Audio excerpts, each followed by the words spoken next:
Well, hello there. Today I'm going to be exploring how we as photographers can invest in ourselves to really make a difference to our practice. I'm going to be looking at 3 things that my peers and I do in order to try and make gains and progress over time. I'm going to be looking at the investment levels in terms of time and money, as well as really trying to evaluate the impact that it can have on our photography. I'm Louise Welcome, a photographer from the south of England, and I'm passionate about improving my skills, but I don't think it needs to cost a fortune to do so. Well, let's be honest, investing in yourself sounds expensive in terms of time and money, but it needn't be. I'm going to explore the cheap and simple right the way through to the more targeted and bespoke and yes, more costly options, but they may have a little more impact. Let's go. Now, the first bit of me investing in myself happens probably on a daily basis when I hop onto YouTube, normally in the kitchen because I've finished work. I want to come in, have a little bit of me time where no one can disturb and I can just look at stuff. Now, the stuff that I like to watch is clearly going to be about photography and education, but it falls into 3 categories. The first is when I'm researching a location. I look for things like parking, how to get there, the difficulty level, and all that kind of stuff, so I know what to pack so that I'm ready and right to go to a particular location. It helps me, it's an investment. The second reason that I would watch something on YouTube tends to be because I want to learn a skill, whether it's how to use a particular filter, whether it's how to do some editing, it doesn't really matter. For this purpose, I would quite often link into someone like Mark Denny. He's calming, I can watch him, and he has this thing, switch it on, switch it off. Profile here and turn it to this photo here. Switch it on, switch it off, which I find really helpful, but not too helpful because I'm on a tiny screen. Now, sometimes I just want somebody to be really enthusiastic, perhaps to inspire me to think a little bit differently about something. So for that, I might go to Thomas Heaton or Henry Turner, just very, very different characters. One brimming with enthusiasm and energy. The other one, I learn about consideration, thinking more deeply about perhaps where I am. Now, just like preparing some good food or growing your own vegetables, learning from others via YouTube can be a slow process. So what that means to me is that I put this on right where you are now, and I will cut, slice, chop, and I will be semi-watching, and if something really grabs my attention. Now, because I am predominantly in my kitchen for my YouTube viewing, what that means is I need things in digestible bits, normally 10 to 15 minutes, no longer, because quite frankly, I'm going to be stirring things, creating havoc, and a right jolly mess. So I need things that are digestible, easy to watch, but also are going to give me a little bit of a, need to look a little bit more closely at that. So here are some of the people that I've invested my time in over the past few years. My tastes have changed over time, but actually sometimes I do go back just to relearn, revisit, rethink. Now, I know there'll be plenty of inspirational people that I am yet to discover. This is where I need your help. Please let me know in the comments of anyone you think I should be exploring. So whilst my overly spiced butternut squash soup is doing its thing, I thought I'd actually just explore a problem with the YouTube investment in your education photography. You've got to actually put it into practice. So the problem with relying on investing in yourself by looking at YouTube is actually you don't often get out into the field. And that's where my next level of investment is, getting your backside out and just trying, making mistakes and just investing the time. So to level 2 of investing in yourself, getting your butt out there and practicing your craft in the field.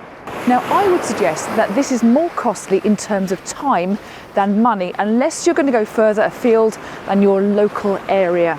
Now, this is Worthing and my home patch, and I think I'm quite lucky because clearly I've got the seafront. It's not massively inspiring, but I also do have access to Dorset. The South Downs are right on my doorstep, and I can go to places like Brighton as well. So as a general rule, I don't have to go more than a few miles to get different forms of inspiration. So therefore, my major investment is going to be in getting to locations and getting back again.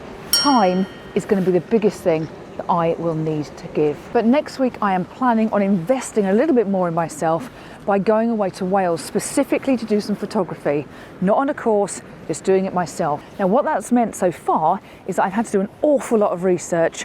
I've had to find locations, check about times of year, and really kind of do that as preparation. So obviously my time and my money investment in something like that is going to be much larger than if I'm just going to go locally. But, and it is a very big but, the returns I get on that investment, the impact that it can have on my photography could be quite transformational, because I get the chance to hone in on one or two skills in one or two areas and just try and get things better in a concentrated time.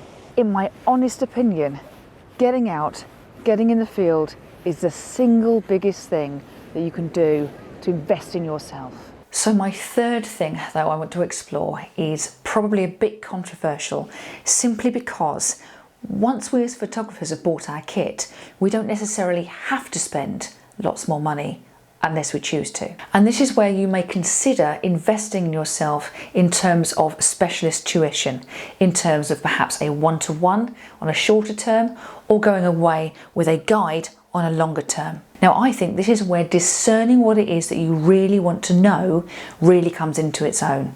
These things aren't cheap, so you've got to get it right. Many of you know that I have a nemesis.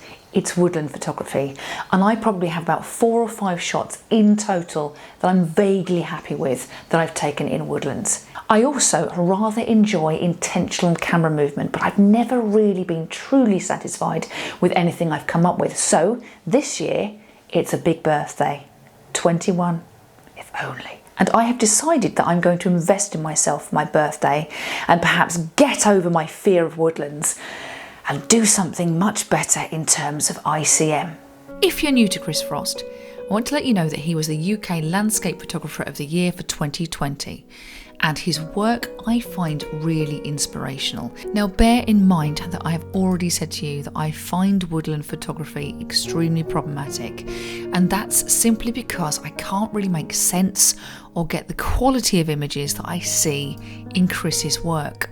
Now Chris has agreed to let me share some of his work from his website, particularly from this album, which is serving as inspiration.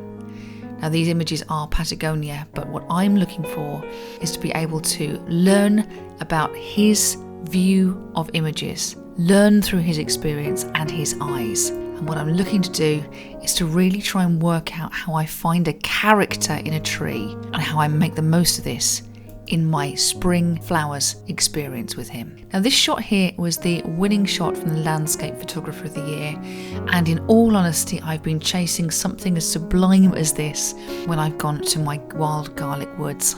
Never have I got the conditions, never have I managed to get the beauty of this, but I just, come on man, who wouldn't want to learn from someone like this? So I'm investing and going in this small group photography workshop, and I can't wait. May the 11th. Come on. I've also decided to invest in myself this year by learning from SHONA PERKINS, who goes on social media through My Beautiful Scotland. Now SHONA specialises in ICM photography, that's intentional camera movement photography, and her work is truly sublime. Now a couple of weeks ago I had the opportunity to interview SHONA on our Landscape podcast, link in the description, where we absolutely understood the word inspirational. This lady managed to challenge 5 people to get out with our cameras and try her techniques. In September, SHONA is coming down to the south coast of England from her home in Scotland, and she's going to be doing a small group workshop. Now, I contacted her and said, is there any chance that I could learn from you? And luckily, I have managed to convince her to stay on an extra day down here so that I can have a one-to-one with her, because I've had a crack at some of this ICM stuff, and as you'll see here, her work truly is quite unique. Yes, okay, she does have a glorious place to base her work on, but I decided that I wanted to learn from her, to learn her techniques and to understand what she sees through her camera. I'm particularly enamoured with her work that was taken on Harris, and hopefully later on this year I may treat myself to a few days driving up from the south coast to go and spend some time having a crack at this myself. I won't get anything like it, but it's got to be a little bit less rough around the edges than what I've got in my own catalogue now. So when investing in myself, what I don't need is location information. I love that. Exploring, researching, that's my bag. What I do need is to invest in skill development. I would really love to know what I've missed out. What is it that you do that makes a difference to you, and how do you invest in yourself? Thank you for joining me today. If you have discerned any value in what you've seen, I'd love it if you could consider giving me a like or a subscribe, or even tell somebody else about this channel. That would be very, very cool. In the meanwhile, wherever I am next time, I look forward to taking you with me. Take care.